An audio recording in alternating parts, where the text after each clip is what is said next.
Dear students, welcome to the session on organizational structure of travel agency.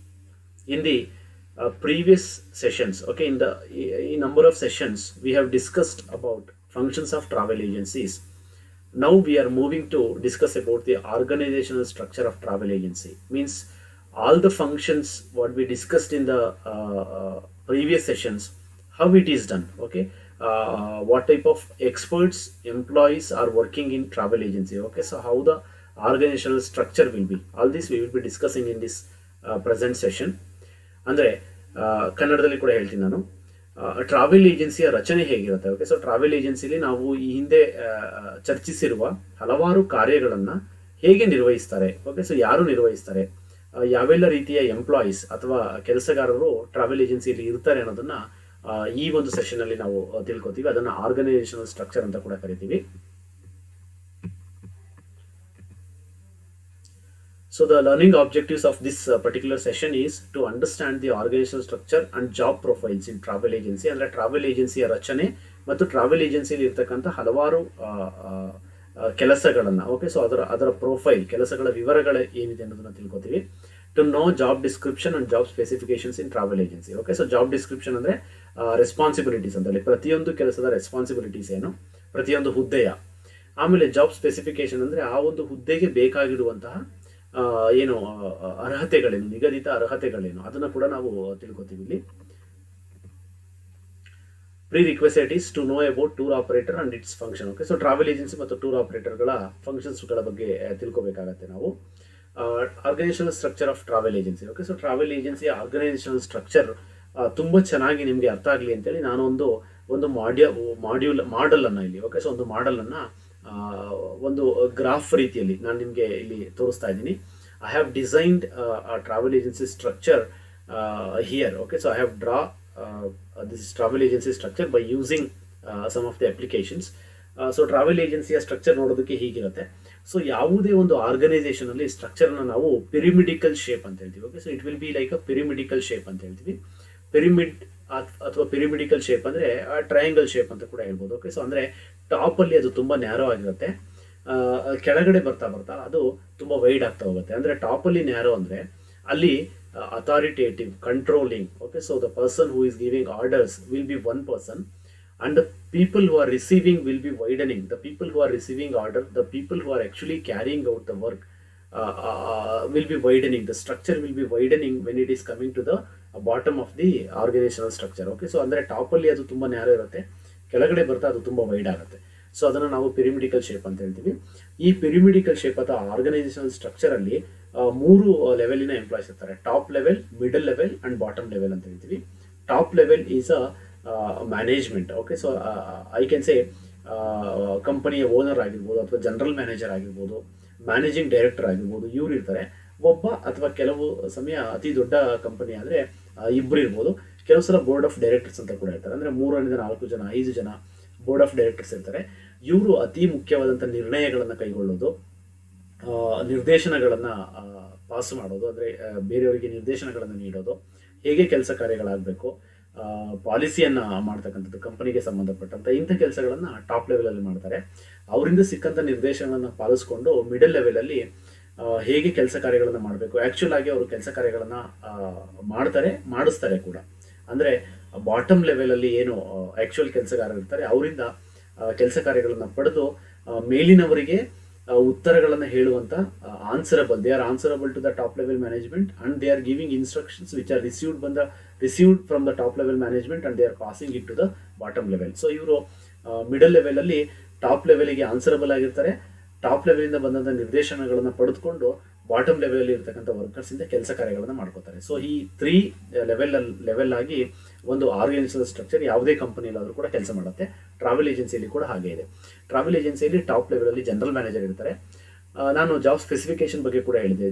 General manager ನೀತಿ ನಿರೂಪಣೆಗಳನ್ನು ಮಾಡೋರು, ನಿರ್ಣಯಗಳನ್ನು ಕೈಗೊಳ್ಳೋದು, ಕಂಪನಿಗೆ ಬೇಕಾದಂಥ ಎಲ್ಲ ಏನು ನಿರ್ದೇಶನಗಳನ್ನು ನೀಡುವಂಥದ್ದು, ಈ ಎಲ್ಲ ಕೆಲಸಗಳಿರುತ್ತೆ. ಇಲ್ಲಿ ಅತಿ ಹೆಚ್ಚಿನ ಜ್ಞಾನ ಕೂಡ ಬೇಕಾಗುತ್ತೆ ಟ್ರಾವೆಲ್ ಏಜೆನ್ಸಿ ಬಿಸ್ನೆಸ್ ವ್ಯವಹಾರದ ಬಗ್ಗೆ. ಇವರು ತುಂಬ ಓದಿರುವಂಥವರಾಗಿರ್ತಾರೆ. ಹೆಚ್ಚಿನ ಸಮಯದಲ್ಲಿ ಟ್ರಾವೆಲ್ ಇಂಡಸ್ಟ್ರಿಯಲ್ಲಿ ಹಲವಾರು ವರ್ಷಗಳ ಕಾಲ ಸೇವೆ ಸಲ್ಲಿಸಿ ಆ ಅನುಭವವನ್ನು ಕೂಡ ಪಡ್ಕೊಂಡಿರ್ತಾರೆ. 10-15 ವರ್ಷಗಳ ಕಾಲ ಸೇವೆ ಸಲ್ಲಿಸಿರ್ತಾರೆ. ಹಲವಾರು ಬಾರಿ ಪ್ರವಾಸೋದ್ಯಮದ ಪದವಿಗಳನ್ನು, ಓಕೆ, ಸೊ ಟೂರಿಸಂ ಡಿಗ್ರೀಸ್ ಅಂತ ಹೇಳ್ತೀವಿ, ಗ್ರಾಜುಯೇಷನ್ ಲೆವೆಲಲ್ಲಿ ಅಥವಾ ಪೋಸ್ಟ್ ಗ್ರಾಜುಯೇಷನ್ ಲೆವೆಲಲ್ಲಿ ಟೂರಿಸಂ ಡಿಗ್ರಿಗಳನ್ನು ಪಡ್ಕೊಂಡಿರ್ತಾರೆ. ಅಂಥ ವ್ಯಕ್ತಿಗಳನ್ನು ನಾವು ಜನರಲ್ ಮ್ಯಾನೇಜರ್ ಆಗಿ ಹೆಚ್ಚಿನ ಬಾರಿ ಆಯ್ಕೆಯಾಗೋದನ್ನು ನೋಡಿರ್ತೀವಿ. So they will be having thorough knowledge about travel and tourism industry. Along with that, sometimes they may be having a degree or graduation or post-graduation degrees in tourism courses. Along with that, they will be having 10 to 15 years of working experience with this travel industry or travel trade ಅಂತ ಹೇಳ್ತೀವಿ. ಅಂಥವ್ರನ್ನ general manager ಆಗಿ ಅಥವಾ managing director ಆಗಿ ನೋಡ್ಬೋದು ನಾವು. ಅವರು ತಮಗಿರುವ ಜ್ಞಾನವನ್ನು ಬಳಸ್ಕೊಂಡು ಮಿಡಲ್ ಲೆವೆಲಲ್ಲಿ ಎಲ್ಲ ಏನು ಮಾಹಿತಿಯನ್ನು, ನಿರ್ದೇಶನಗಳನ್ನು ನೀಡ್ತಾರೆ.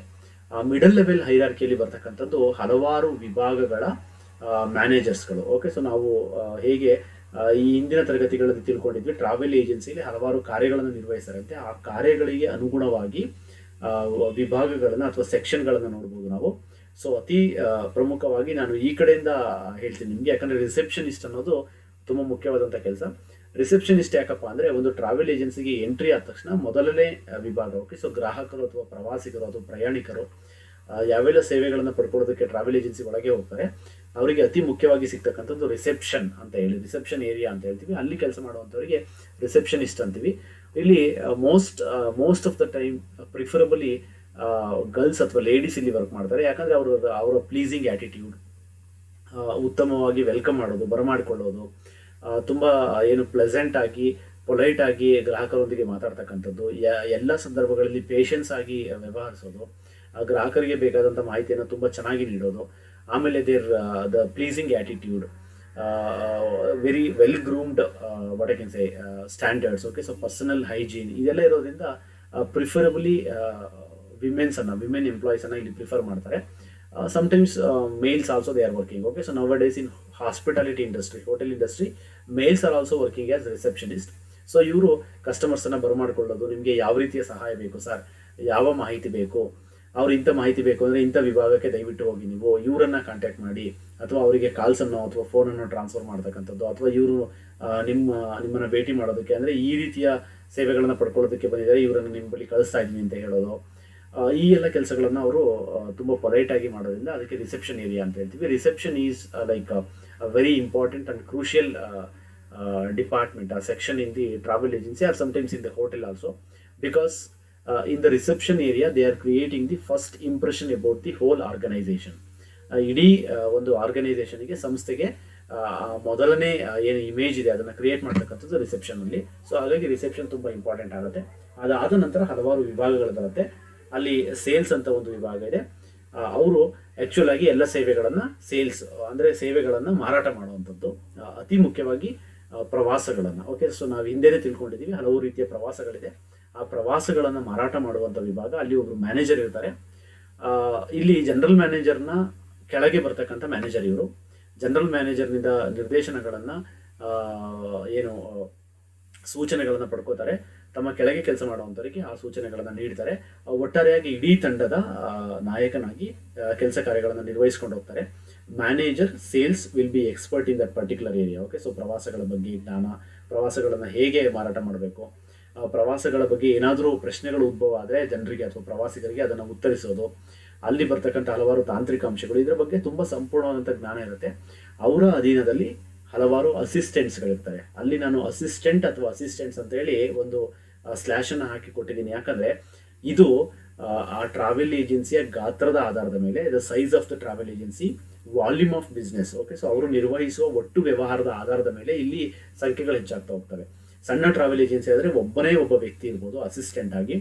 ದೊಡ್ಡ ಟ್ರಾವೆಲ್ ಏಜೆನ್ಸಿ ಆದರೆ ಒಂದಕ್ಕಿಂತ ಹೆಚ್ಚಿನ ಸಂಖ್ಯೆ ಇರ್ಬೋದು, 10 ಜನ 15 ಜನ ಅಸಿಸ್ಟೆಂಟ್ಸ್ಗಳು ಕೆಲಸ ಮಾಡ್ಬೋದು. ಸೊ ಅವರು ಎಷ್ಟು ಮಟ್ಟಿನ, ಎಷ್ಟು ದೊಡ್ಡ ಗಾತ್ರದ, ಎಷ್ಟು ಪ್ರಮಾಣದ ವ್ಯವಹಾರವನ್ನು ನಿರ್ವಹಿಸ್ತಾರೆ ಅನ್ನೋದ್ರ ಮೇಲೆ ಈ ಅಸಿಸ್ಟೆಂಟ್ಸ್ಗಳನ್ನು ಅಪಾಯಿಂಟ್ಮೆಂಟ್ ಮಾಡ್ಕೊಳ್ಳೋದಾಗತ್ತೆ. ಸೊ ಅಸಿಸ್ಟೆಂಟ್ಸ್ಗಳ ಸಂಖ್ಯೆಗೆ ಯಾವುದೇ ಮಿತಿ ಇರೋದಿಲ್ಲ. ಆ ವ್ಯವಹಾರದ ಪ್ರಮಾಣದ ಮೇಲೆ, ಗಾತ್ರದ ಮೇಲೆ ಅಪಾಯಿಂಟ್ಮೆಂಟ್ ಮಾಡ್ಕೋತಾ ಹೋಗ್ತಾರೆ. ಸೊ ಅದೇ ರೀತಿಯಲ್ಲಿ ಇನ್ನೊಂದು ಸೆಕ್ಷನ್, ಓಕೆ, ಸೊ ಮುಂದಿನ ವಿಭಾಗ ಯಾವುದಪ್ಪ ಅಂದರೆ ಟಿಕೆಟಿಂಗ್. ಈಗಾಗಲೇ ನಾವು ಡಿಸ್ಕಸ್ ಮಾಡಿದ್ದೀವಿ ಯಾವ ರೀತಿಯೆಲ್ಲ ಟಿಕೆಟಿಂಗ್ಗಳನ್ನು ಮಾಡ್ತಾರೆ ಅಂತ. ಟಿಕೆಟಿಂಗಿಗೆ ಸಂಬಂಧಪಟ್ಟಂಥ ಒಂದು ವಿಭಾಗ, ಅಲ್ಲಿ ಟಿಕೆಟಿಂಗ್ನ ಬಗ್ಗೆ ಸಂಪೂರ್ಣವಾದಂಥ ಜ್ಞಾನ ಇರುವಂಥ, ಟಿಕೆಟಿಂಗ್ ಸಾಫ್ಟ್ವೇರ್ಗಳನ್ನು ಕಲ್ತ್ಕೊಂಡಿರುವಂಥ, ಟಿಕೆಟಿಂಗ್ ಸಾಫ್ಟ್ವೇರ್ಗಳ ಬಗ್ಗೆ ಹೇಗೆ ಅದನ್ನು ಆಪರೇಟ್ ಮಾಡೋದು, ಹೇಗೆ ಟಿಕೆಟನ್ನು ಬುಕ್ಕಿಂಗ್ ಮಾಡೋದು, ಹೇಗೆ ಕ್ಯಾನ್ಸಲೇಷನ್ ಮಾಡೋದು, ಹೇಗೆ ಡೇಟ್ ಚೇಂಜ್ ಮಾಡೋದು, ಈ ಎಲ್ಲ ಜ್ಞಾನಗಳಿರುವಂಥ ಒಬ್ಬ ವ್ಯಕ್ತಿ ಮ್ಯಾನೇಜರ್ ಆಗಿರ್ತಾರೆ. ಅವರ ಕೆಳಗೆ ಹಲವಾರು ರೀತಿಯ ಅಸಿಸ್ಟೆಂಟ್ಸ್ಗಳಿರ್ತಾರೆ. ಇನ್ನು ಮೂರನೇ ವಿಭಾಗ ಹೋಟೆಲ್ ರಿಸರ್ವೇಷನ್. ಸೊ ಮೂರನೇ ಅತಿ ಮುಖ್ಯ ಕಾರ್ಯ ಕೂಡ ನಾವು ಇದನ್ನು ಡಿಸ್ಕಸ್ ಮಾಡಿದ್ವಿ. ಹೋಟೆಲ್ ರಿಸರ್ವೇಷನ್ ಒಂದು ಕಾರ್ಯ. ಹೋಟೆಲ್ ರಿಸರ್ವೇಷನ್ ಅನ್ನು ಮಾಡೋದಕ್ಕೆ ಬಳಸುವಂಥ ಸಾಫ್ಟ್ವೇರ್ಗಳ ಹೇಗೆ ಬಳಕೆ ಮಾಡೋದು, how to use these software, if there are any technical issues, how to handle those, how to contact with the hotel people. Okay, so ಅವರಿಗೆ ಫೋನ್ ಮಾಡೋದು, ಫೋನ್ ಮೂಲಕ ಮಾತಾಡೋದು, ಹೋಟೆಲ್ ರೂಮನ್ನು ರಿಸರ್ವೇಷನ್ ಮಾಡೋದು, ಯಾವುದೋ ಒಂದು ಹೋಟೆಲ್ ಅವೈಲೇಬಲ್ ಇಲ್ಲ ಅಂದರೆ ಬೇರೆ ಆಲ್ಟರ್ನೇಟಿವ್ ಆಪ್ಷನ್ಸ್ ಏನಿದೆ ಅಂತ ತಿಳ್ಕೊಳ್ಳೋದು, ಈ ರೀತಿಯೆಲ್ಲ ಜ್ಞಾನ ಇರ್ತಕ್ಕಂಥ ಒಬ್ಬ ವ್ಯಕ್ತಿ ಮ್ಯಾನೇಜರ್ ಆಗಿರ್ತಾರೆ. ಅವರ ಅಧೀನದಲ್ಲಿ ಹಲವಾರು ಅಸಿಸ್ಟೆಂಟ್ಸ್ಗಳು ಕೆಲಸ ಮಾಡ್ತಾರೆ. ಇನ್ನೊಂದು ವಿಭಾಗ ಅದು ಫಾರೆಕ್ಸ್ ಅಂತ ಹೇಳ್ತೀವಿ. ಫಾರೆಕ್ಸ್ ಅಂದರೆ ಫಾರಿನ್ ಎಕ್ಸ್ಚೇಂಜ್ ಅಂತ ಹೇಳಿ. ಸೊ ಒಂದು ದೇಶದ ಕರೆನ್ಸಿನ ಇನ್ನೊಂದು ದೇಶದ ಕರೆನ್ಸಿಯೊಂದಿಗೆ ಬದಲಾಯಿಸಿಕೊಡುವಂಥ ಒಂದು ವಿಭಾಗ ಇದು. ಇಲ್ಲಿ ಕರೆನ್ಸಿಗಳ ಬಗ್ಗೆ ಜ್ಞಾನ, ಕರೆನ್ಸಿಗಳ ಪ್ರತಿದಿನದ ಎಕ್ಸ್ಚೇಂಜ್ ರೇಟ್ ಏನಿದೆ ಅದರ ಬಗ್ಗೆ ಸಂಪೂರ್ಣವಾದಂಥ ಜ್ಞಾನ, ಕರೆನ್ಸಿಯನ್ನು ತುಂಬ ಸೇಫಾಗಿ ಹೇಗೆ ಪ್ರಿಸರ್ವ್ ಮಾಡೋದು, ಈ ಥರದ್ದೆಲ್ಲ ಜವಾಬ್ದಾರಿಗಳಿರ್ತಕ್ಕಂಥ ಒಬ್ಬ ವ್ಯಕ್ತಿ ಮ್ಯಾನೇಜರ್ ಆಗಿರ್ತಾರೆ. ತುಂಬ ದೊಡ್ಡದಾದಂಥ ಗಾತ್ರದಲ್ಲಿ, ತುಂಬ ದೊಡ್ಡದಾದಂಥ ಪ್ರಮಾಣದಲ್ಲಿ ಅವರು ಫಾರಿನ್ ಎಕ್ಸ್ಚೇಂಜನ್ನು ಮಾಡ್ತಾ ಇದ್ರೆ ಅಲ್ಲಿ ಅಸಿಸ್ಟೆಂಟ್ಸ್ಗಳ ಅವಶ್ಯಕತೆ ಇದೆ. ಇಲ್ಲ ಅಂದರೆ ಒಬ್ಬ ವ್ಯಕ್ತಿನೇ ಇದನ್ನು ಹ್ಯಾಂಡಲ್ ಮಾಡ್ತಾರೆ.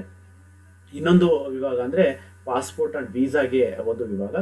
ಇಲ್ಲಿ ಪಾಸ್ಪೋರ್ಟ್ ಮತ್ತು ವೀಸಾ ಅತ್ಯಂತ ಪ್ರಮುಖ ದಾಖಲೆಗಳು. ಇವುಗಳನ್ನು ಅರ್ಜಿ ಸಲ್ಲಿಸೋದು, ಇಶ್ಯೂ ಆಗಿರುವಂಥ ವೀಸಾಗಳನ್ನು ತಂದು ಕಚೇರಿಗಳಲ್ಲಿ ಇಟ್ಕೊಳ್ಳೋದು, ಅದನ್ನು ದೊಡ್ಡ ದೊಡ್ಡ ಗುಂಪುಗಳಾದರೆ ಅವರ ಕಚೇರಿಗೆ ಅಥವಾ ಯಾರೋ ಕಾರ್ಪೊರೇಟ್ ಟೂರ್ಸ್ಗಳಾದರೆ, ಈಗ ಇನ್ಫೋಸಿಸಲ್ಲಿ ಒಂದು 100 ಜನ ಪ್ರಯಾಣ ಮಾಡ್ತಾ ಇದ್ದಾರೆ ಅಂದರೆ 100 ಜನದ ವೀಸಾಗಳಿಗೆ ಅಪ್ಲೈ ಮಾಡಿ ಅದನ್ನು ತಂದಿಟ್ಕೊಳ್ಳೋದು ತುಂಬ ರಿಸ್ಕಿ ಜಾಬ್ ಆಗುತ್ತೆ.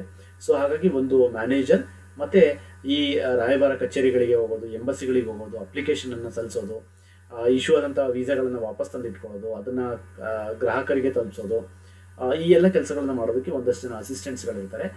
ಪಾಸ್ಪೋರ್ಟ್ ಮತ್ತು ವೀಸಾದ ಬಗ್ಗೆ ಸಂಪೂರ್ಣ ಜ್ಞಾನ ಇರುತ್ತೆ. ವೀಸಾವನ್ನು ಸಲ್ಲಿಕೆ ಮಾಡೋದಕ್ಕೆ ಒಂದು ದೇಶದಿಂದ ಇನ್ನೊಂದು ದೇಶಕ್ಕೆ ವೀಸಾ ಸಲ್ಲಿಕೆಯಲ್ಲಿ ಬಹಳಷ್ಟು ವ್ಯತ್ಯಾಸಗಳಿದೆ. There are lot many differences from applying visa from one country to other country. Okay, so the requisite ಅಂದರೆ ಬೇಕಾಗಿರುವಂಥ ದಾಖಲೆಗಳು, ಯಾವೆಲ್ಲ ದಾಖಲೆಗಳು ಬೇಕು, photo specification, visa period, visa fees. Okay, so ವೀಸಾಗೆ ತಗಲುವ ಶುಲ್ಕ, ಇದೆಲ್ಲದರಲ್ಲೂ ಕೂಡ ಬಹಳಷ್ಟು ವ್ಯತ್ಯಾಸಗಳಿದೆ. ಅಮೆರಿಕ ಮತ್ತು ಯುರೋಪ್ ಅಂದರೆ UK ಮತ್ತು ಅಮೆರಿಕ, USA ವೀಸಾ ಬಹಳಷ್ಟು ಕಷ್ಟ ಅದನ್ನು ಪಡ್ಕೊಳ್ಳೋದು. ಸೊ ಅದಕ್ಕೆ ಹೇಗೆ ಅಪ್ಲಿಕೇಶನ್ ಹಾಕಬೇಕು, ಅದರ ವೆರಿಫಿಕೇಶನ್ ಹೇಗಿರುತ್ತೆ. ಹಲವಾರು ದೇಶಗಳ ವೀಸಾಗಳಿಗೆ ವೆರಿಫಿಕೇಶನ್ ಇರುತ್ತೆ, ಹಲವಾರು ದೇಶಗಳ ವೀಸಾಗಳಿಗೆ ವೆರಿಫಿಕೇಶನ್ ಇರೋದಿಲ್ಲ.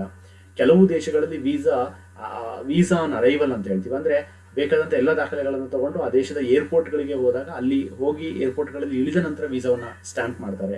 ಸೊ ಈ ರೀತಿ ವೀಸಾದ ಬಗ್ಗೆ ಸಂಪೂರ್ಣ ಜ್ಞಾನ ಇರುವಂಥ ಕೆಲಸಗಾರರು ಇಲ್ಲಿ ವೀಸಾ, ಪಾಸ್ಪೋರ್ಟ್ ಆ್ಯಂಡ್ ವೀಸಾ ಸೆಕ್ಷನಲ್ಲಿ ಇರ್ತಾರೆ. ಸೊ ಹೀಗೆ ಒಂದು ಟ್ರಾವೆಲ್ ಏಜೆನ್ಸಿ ಕೆಲಸವನ್ನು ಮಾಡುತ್ತೆ. ಓಕೆ, ಸೊ ಅಲ್ಲಿ ಹೈರಾರ್ಕಿ ಇದೆ. General manager, number of managers who are like specialised, knowledgeable in that particular area. ಆ ಮ್ಯಾನೇಜರ್ಸ್ನ ಕೆಳಗೆ ಹಲವಾರು ಸಂಖ್ಯೆಯ ಅಸಿಸ್ಟೆಂಟ್ಗಳು ಕೆಲಸ ಕಾರ್ಯಗಳನ್ನು ನಿರ್ವಹಿಸ್ತಾರೆ. ಹೀಗೆ ಒಂದು ಟ್ರಾವೆಲ್ ಏಜೆನ್ಸಿ ತನ್ನ ಕಾರ್ಯವನ್ನು ನಿರ್ವಹಿಸಿ ತಾನು ಒದಗಿಸುವ ಎಲ್ಲ ಸೇವೆಗಳನ್ನು ಹೀಗೆ ಅವರು ಗ್ರಾಹಕರಿಗೆ ನೀಡ್ತಾರೆ ಅಂತ ಹೇಳ್ಬೋದು. ಈ ಒಂದು ಅಧ್ಯಾಯದಲ್ಲಿ ನಾವು ಟ್ರಾವೆಲ್ ಏಜೆನ್ಸಿಯ ಆರ್ಗನೈಸೇಷನ್ ಸ್ಟ್ರಕ್ಚರ್ ಅಂದರೆ ಟ್ರಾವೆಲ್ ಏಜೆನ್ಸಿಯ ರಚನೆ, ಅಲ್ಲಿರ್ತಕ್ಕಂಥ ಹಲವಾರು ರೀತಿಯ ಕೆಲಸಗಳ ವಿವರಣೆಯನ್ನು ಕೂಡ ನಾವು ತಿಳ್ಕೊಂಡಿದ್ದೀವಿ. ನಾನು ಪ್ರತಿ ಅಧ್ಯಾಯದಲ್ಲಿ ನಿಮಗೆ ತಿಳಿಸಿದ ಹಾಗೆ ಒಂದಷ್ಟು MCQsಗಳಿದೆ. ನೀವು ಅವನ್ನ ಉತ್ತರ ನೀಡುವುದರ ಮೂಲಕ ನೀವು ಇನ್ನೊಮ್ಮೆ ಈ ಒಂದು ಅಧ್ಯಾಯವನ್ನು ಪುನರ್ಮನನ ಮಾಡ್ಕೋಬಹುದಾಗಿದೆ.